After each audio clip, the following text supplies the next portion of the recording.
Everyone, स्वागत है आपका हमारे चैनल बहन्स पढ़ाई में। आज हम करेंगे अपना chapter from the diary of Anne Frank. तो बहुत प्यारा चुलबुला सा चैप्टर है, तो स्टार्टिंग करते हैं। ठीक है, बिना किसी देरी के। यहाँ पर ऑथर का नाम है एनी फ्रैंक, ऑब्वियस सी बात है। ठीक है, एनी फ्रैंक जो है वो बहुत ही ज्यादा स्ट्रेंज, अजीब सा फील करती है कि अगर मैं अपनी डायरी में अपने इमोशंस को लिखूं। जैसे कि आपको पता है कि बहुत सारे जो लोग होते हैं वो अपने इमोशंस, वो क्या सोचते हैं, उन्हें क्या फील होता है, वो डायरी में लिखते हैं। तो उससे क्या होता है, उनका मन का जो दुखड़ा होता है, जो उनके दिमाग में थॉट्स चल रहे होते हैं, वो बिल्कुल ही सफाचट हो जाता है और उन्हें काफी अच्छा फील होता है। जैसे मान लो मैं हूँ, मैं अपना कोई दिल का दुखड़ा अपनी फ्रेंड को बताऊं तो फिर मेरा दिल हल्का हो जाएगा। ठीक है, तो ऐसे ही एनी फ्रेंड सोचते हैं कि अगर मैं अपनी जो चीजें हैं वो डायरी में लिखूंगी तो मेरा भी बढ़िया सिस्टम हो जाएगा। तो अब स्टार्टिंग में एनी फ्रैंक को ना थोड़ा अजीब लगता है कि क्या मुझे अपनी फीलिंग्स और एक्सपीरियंस अपनी डायरी में लिखनी चाहिए, क्योंकि वो उनका फर्स्ट टाइम था एनी फ्रैंक का। ठीक है, फर्स्ट टाइम वो डायरी में लिखने का सोच रही थी। तो उसे तो उनको ऐसा लग रहा था कि क्या यार, मेरी डायरी कोई फ्यूचर में जाके क्यों पढ़ेगा, कोई भी इंटरेस्टेड नहीं होगा।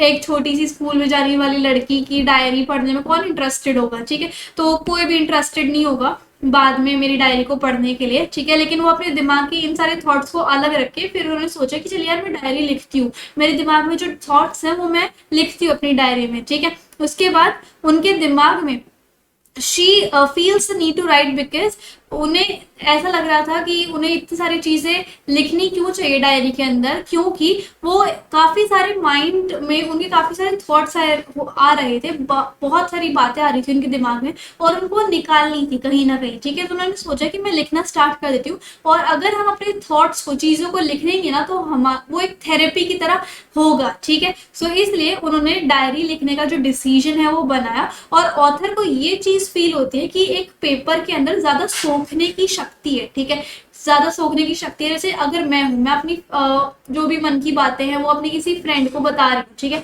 अपनी फ्रेंड को बता रही हूँ, तो उससे क्या होगा, वो मुझे कुछ टिप्पणियां देगी कि नहीं, तेरे को ऐसे करना चाहिए, वैसे करना चाहिए। तो क्या पता दूसरे वाले इंसान को या फिर मेरी फ्रेंड को ही गुस्सा आ जाए किसी बात को लेके, मेरी सारी बात सुने ही ना। तो एनी फ्रेंड को ऐसा लगता है कि फ्रेंड से ज्यादा अच्छा है कि मैं एक पेपर पे लिख दूं। पेपर पे ना ज्यादा एब्जॉर्बिंग पावर होती है, वो ज्यादा पेशेंट होता है, तो मेरी बात, मेरे थॉट्स अच्छे से सुन लेगा। तो इसलिए उसने अपने सारे थॉट्स को लिखना चालू कर दिया। तो तुम देख सकते हो उसने कितनी बड़ी बात बोली है चीज। ठीक है, ये रियलाइजेशन उस चीज उसको कब हुआ एनी फ्रैंक को, कि एक दिन वो ना काफी ज्यादा दुखी हो गई थी, काफी ज्यादा कंफ्यूज हो गई थी। मतलब ऐसा दुखी और ऐसा कंफ्यूज वो पहले कभी हुई नहीं थी। ठीक है, लेकिन उस दिन हो गई थी। उस दिन वो तो इतनी ज्यादा दुखी हो गई थी कि वो सोच रही थी कि मुझे घर के बाहर जाना चाहिए या नहीं जाना चाहिए, डिसाइड ही नहीं कर पा रही थी। तो फाइनली उसने डिसाइड किया कि चल यार, मैं घर पे ही रह लेती हूँ। और वो बहुत ज्यादा डिप्रेस थी और बहुत ज्यादा डीप थॉट में थी, सोचे जा रही थी, सोचे जा रही थी। और इसलिए उनको ऐसा लगा कि पेपर के पास ज्यादा पेशेंस है और मैं जो हूँ वो लिखना चालू कर देती हूँ जो भी मेरे माइंड में आ रहा है, क्योंकि मैं तब तक लिखती रहूंगी जब तक मुझे कोई एक अच्छा फ्रेंड नहीं मिल जाता, एक रियल फ्रेंड नहीं मिल जाता। यहाँ पर एक रियल फ्रेंड का क्या मतलब है कि कोई ऐसा फ्रेंड जिसके साथ मैं अपनी सारी चीजें शेयर ना कर सकूं। जब तक मुझे कोई ऐसा फ्रेंड नहीं मिल जाता तब तक मैं अपनी डायरी में ही अपने थॉट्स को, जितनी भी मेरी फीलिंग्स है वो सब लिखती रहूंगी कि मेरे साथ आज क्या क्या हुआ, मैंने क्या क्या सोचा, इस तरीके से। ठीक है, फिर उन्होंने ये चीज एक्सप्लेन करी कि क्यों उन्हें एक फ्रेंड की जरूरत है। ठीक है, वैसे तो अगर वो किसी को ऐसे बताएंगे कि मेरा कोई फ्रेंड नहीं है तो कोई भी उसकी बातों पर बिलीव नहीं करेंगे, क्योंकि वो अलोन है ही नहीं। ठीक है, प्रैक्टिकली वैसे तो वो खुद को सोचते कि यार मैं बहुत अकेली हूँ, लेकिन प्रैक्टिकली अगर आप देखोगे तो एनी फ्रैंक की बहुत लविंग फैमिली थी। ठीक है, और 30 लोग ऐसे थे जिनको वो अपने दोस्त बता सकती है, लेकिन उनके पास, और उनकी बहुत सारी लविंग आंट्स थी, बहुत सारी, बहुत अच्छी जगह थी जहाँ पर वो रह रही थी, उनके काफी सारे दोस्त थे, 30 से ज्यादा ही। और इस चीज से हमें लगता है कि उनकी काफी ज्यादा हैप्पी फैमिली होगी, बहुत बढ़िया फैमिली होगी। बट उनकी लाइफ में, एनी फ्रैंक की लाइफ में क्या चीज बेकार थी कि एक ट्रू, मतलब उनकी लाइफ में किस चीज की कमी थी कि उनको एक ट्रू फ्रेंड नहीं मिल पा रहा था जिससे वो हर चीज शेयर कर सके। ठीक है, शी डज टू हैव, वैसे तो उनका काफी ज्यादा अच्छा टाइम गुजरता था अपने फ्रेंड्स के साथ, वो काफी सारी चीजें अपनी लाइफ के बारे में शेयर करती थी अपने फ्रेंड्स को, लेकिन असल में जो उनकी लाइफ में हो रहा है वो कभी भी ना तो उनकी फ्रेंड्स उनसे शेयर कर पाती थी, ना ही वो अपनी चीजों को शेयर कर पाती थी। और एक रियल फ्रेंड कौन होता है, जिसके साथ आप खुल के अपनी लाइफ में क्या हो रहा है वो सब चीज बता सको, है ना, वही होता है ना रियल फ्रेंड। बट ना तो वो किसी क्लोज आ पाई, ना दूसरे उसके क्लोज आ पाए। ठीक है, she feel that may be it is her, और उनको ऐसा लगता था एनी फ्रैंक को कि शायद यार मैं ही ऐसी हूँ जो जो किसी के ऊपर भरोसा नहीं कर पाती, किसी के ऊपर ट्रस्ट नहीं कर पाती कि मैं उनको अपनी प्राइवेट बातें भी बता दूं। और वो सोचती है कि मैं अपनी ये जो करंट सिचुएशन है वो चेंज तो नहीं कर सकती, लेकिन मैं ऐसा कर सकती हूँ कि अपनी फीलिंग्स को डायरी में जरूर लिख सकती हूँ। तो इसलिए वो डायरी में लिखना चालू कर देती है।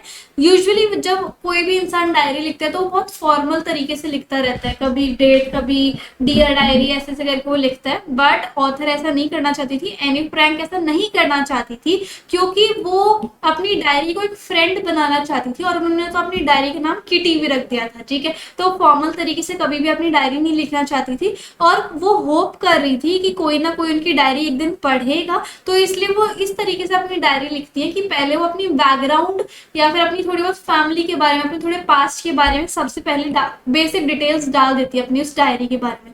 सबसे पहले वो अपने पापा के बारे में बताती है। वो कहते हैं मेरे पापा जो है वो बहुत प्यारे हैं, मुझे बहुत प्यार करते हैं, और मुझे ऐसे पापा कभी भी लाइफ में मिल ही नहीं सकते। उन्होंने मेरी मम्मी से शादी करी थी जब वो होंगे 36 साल के, और मेरी मम्मी थी 25 साल की, ठीक है। फिर मैं हो गई, मेरा जन्म हो गया, और मेरी बहन का जन्म हो गया जिसका नाम मैरगॉट था, और हम दोनों बहनें फ्रैंकफर्ट में हमारा जन्म हुआ था। जैसे ही एने 4 साल की हुई तो उसके पापा जो है होलैंड चले गए, फिर उसकी मम्मी भी होलैंड चली गई सितंबर में। फिर उसकी जो दोनों सिस्टर्स थी, मतलब जो एने फ्रैंक थी और मैरगॉट थी, वो दादी के पास ही रहती थी, ठीक है, एचन में। फिर मैरगॉट भी होलैंड चली गई दिसंबर में, और एने भी बाद में फरवरी में होलैंड चली गई थी। एज अ मतलब मैरगॉट का बर्थडे आ रहा था, तो मैरगॉट को एक प्रेजेंट देने के लिए एने को भी होलैंड बुला लिया गया था।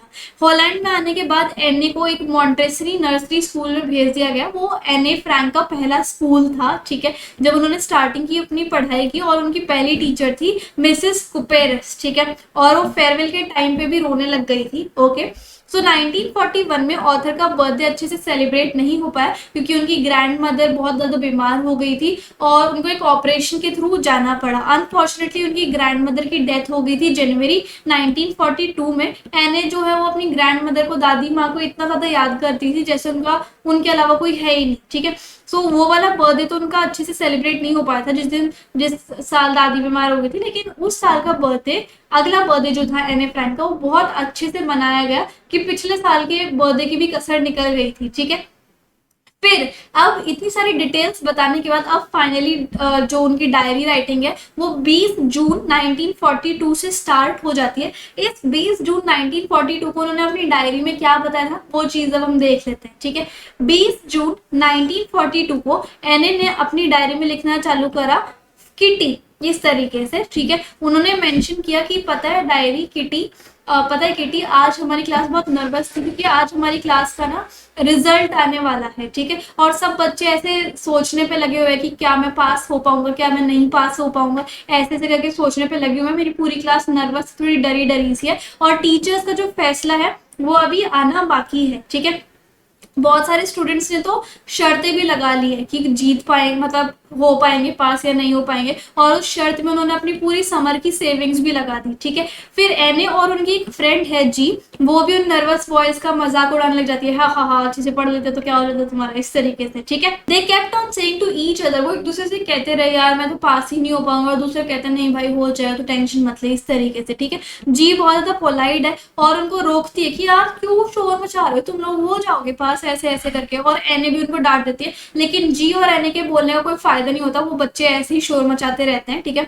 एने के अकॉर्डिंग मतलब उनकी 1/4 ऑफ द क्लास को तो बिल्कुल भी पास हो ही नहीं सकते थे वो, ठीक है, क्योंकि उन्होंने ना तो किसी एक्टिविटी में पास किया, ना ही वो टीचर्स के किसी भी आंसर्स का जवाब देते थे, ठीक है। तो एने उन बच्चों को डमीज बोलती है, और वो कहती है कि मेरे डमी बोलने से क्या होता है, वो तो टीचर्स का डिसीजन होगा कि किसको वो पास करेंगे, किसको वो फेल करेंगी, ठीक है। ऑथर कहती है बाद में कि उन्हें अपने फ्रेंड से कोई लेना देना नहीं है, क्योंकि उन्हें पता है कि सारे के सारे पास होने ही है। मेन चीज ऑथर को ये चीज डरा रही थी कि मैथमेटिक्स का क्या हाल होगा मेरा, ठीक है। मैथमेटिक्स का क्यों, क्योंकि शी सीम्स टू बी, क्योंकि उनका मैथमेटिक्स से थोड़ा था, मतलब जैसे मेरा है, मेरा भी मैथमेटिक्स में थोड़ा डर था ऐसे उनको भी, वो बड़ा मुश्किल टाइम से मैथ्स गुजारती थी अपना, ठीक है। लेकिन फिर भी वो क्या कर सकती है, अपने रिजल्ट का वेट ही कर सकती हैं, ठीक है, और उन्हें अपनी लास्ट होप जो है वो खोनी नहीं चाहिए, तो ऐसे से थोड़ी डर रही होती है। फिर उसके बाद वो सबको बताती हैं कि फिर उसके बाद वो बताती है कि मेरी जो है ना वो टीचर्स के साथ काफ़ी अच्छी रिलेशनशिप है, लेकिन मेरे मैथ्स के प्रोफेसर के साथ मेरी बिल्कुल भी नहीं बनती, ठीक है। और बेसिकली उनके जो मैथ्स के सर होते हैं ना वो काफ़ी ज़्यादा एनए से परेशान होते हैं, क्योंकि मैं जो एनए होती है वो क्लास में चटर चटर चटर चटर ऐसे बातें करती रहती है, रुकती ही नहीं है। तो इसलिए उसके मैथ्स के प्रोफेसर से बहुत परेशान से हो जाते हैं। बहुत वार्निंग देने के बाद भी एनए जो है वो क्लास में चुप बैठती ही नहीं है, ठीक है। तो उससे क्या होता है, फिर जो मैथ प्रोफेसर होता है उसको ज्यादा काम देने लग जाते हैं, एक्स्ट्रा होमवर्क देने लग जाते हैं एज अ पनिशमेंट के तौर पे, ठीक है। और उनको एक बहुत अलग सा टॉपिक दे दिया, चैटर बॉक्स। वो कहते तुम ना चैटर बॉक्स के ऊपर एक ऐसे लिख के आना, ये तुम्हारा एक्स्ट्रा होमवर्क है एज अ पनिशमेंट, क्योंकि तुम मेरी बात सुनती ही नहीं हो कि चुप बैठना है तुम्हें, ठीक है। फिर ऑथर कहती है कि ओके, मैंने एक रिमाइंडर सेट कर लिया था कि मुझे अपना सारा होमवर्क खत्म करने के बाद ये ऐसे लिखना है चैटर बॉक्स का, तो रिमाइंडर उसने सेट कर लिया था। फिर उसके बाद वो ऐसे थे, जैसे पेन है ना, इसके ऊपर की जो निब होती है इसको चबाने के लिए चबाती रही, वो सोचती रही कि क्या लिखूं चैटर बॉक्स के बारे में, ठीक है। तो वो ऐसे करने लग गई। फिर क्या होता है, वो ना मतलब कई बच्चे तो ऐसे होते हैं कि जैसे जो पेज फिलिंग में लगे रहते हैं, लेकिन उसने ऐसा नहीं किया। एने ने क्या करा, काफी सारे आर्ग्यूमेंट्स लिख दिए कि हमें बातें करनी चाहिए इस चीज के ऊपर लेके, ठीक है। उन्होंने मेंशन किया कि वो खुद को बेटर बनाने का कोशिश करेंगे, थोड़ी बात कम करने का कोशिश करेंगे, लेकिन बात करना है फिर टॉक करना एक ऐसी चीज है जिसको हम बिल्कुल ही रोक नहीं सकते कि हम बिल्कुल ही मुंह पे टेबल आगे बैठ जाए, ऐसे उन्होंने ऐसे में लिख रखा था, ठीक है। दिस इज बिकॉज, और वो बिल्कुल ही बात करना नहीं छोड़ सकती, क्योंकि उनको ये जो आदत है वो अपनी मम्मी से आई। उनकी मम्मी भी बहुत ज्यादा बातें करती थी, और इसलिए उन्होंने ऐसे ऐसे करके पूरे टॉपिक पे, पूरे ऐसा जो था चैटर बॉक्स का, उसके ऊपर 3 पेज लिख डाले, ठीक है। प्रोफेसर जो थे एनए के आर्ग्यूमेंट्स को पढ़ पढ़ के थोड़े अम्यूजिंग लग रहे थे, कि मतलब थोड़े हंस रहे थे कि ये बच्ची है क्या है, इस तरीके से, ठीक है। लेकिन फिर भी एनए ने बात करना नहीं छोड़ा, वो बात करती रही। और फिर से मिस्टर मतलब जो प्रोफेसर थे मैथ्स के, उन्होंने एक अलग सा असाइनमेंट दे दिया उसको कि ये ले, अब तू ये करके आ।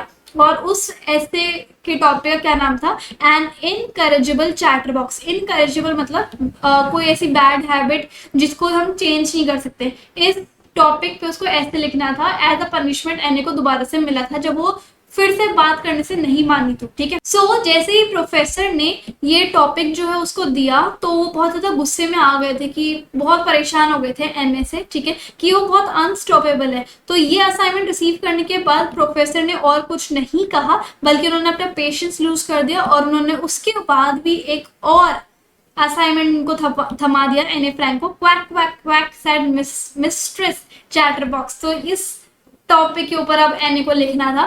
नाउ प्रोफेसर जो है उन्होंने डांट दिया तीसरी बार भी, और उनको पनिश किया। पूरी क्लास जो है वो लाफ करने लग गई। एज अ रिजल्ट उन्हें एने फ्रैंक की बेइज्जती ज्यादा ना हो, इसलिए उन्होंने भी प्रिटेंड किया कि वो भी थोड़ी फनी सी हो रही है।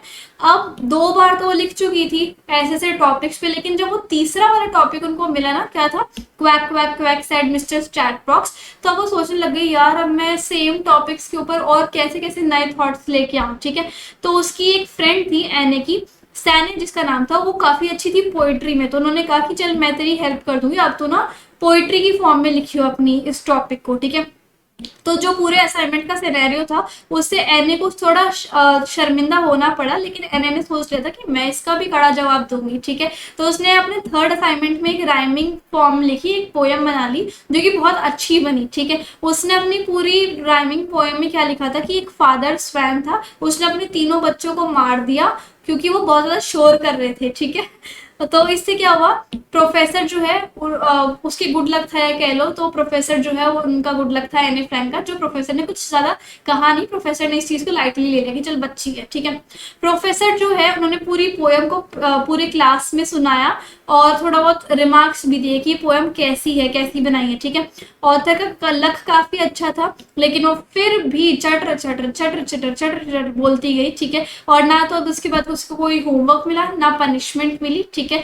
मिस्टर कीजिंग जो कि प्रोफेसर थे, वो भी अब क्लास में जोक्स को क्रैक करने लग गए थे पूरी क्लास के सामने, ठीक है। तो इस तरीके से हमारा जो पूरा चैप्टर था वो खत्म होता है, from the diary of Anne Frank. I hope आपको ये चुलबुला सा चैप्टर पसंद आया होगा, डिटेल एक्सप्लेनेशन भी समझ में आई होगी, पढ़ाने का तरीका भी अच्छा लगा होगा। और अगर आपको ये प्यारे प्यारे नोट चाहिए तो टेलीग्राम की लिंक आपको डिस्क्रिप्शन में मिल जाएगी, उस पर जाके आप डाउनलोड कर लेना। एंड अगर आपको कोई भी डाउट हो तो इंस्टाग्राम को फॉलो करके डीएम कर लेना, लिंक डिस्क्रिप्शन बॉक्स में। So if you like the video and the explanation, then please like, share, comment and subscribe the channel. Thank you so much.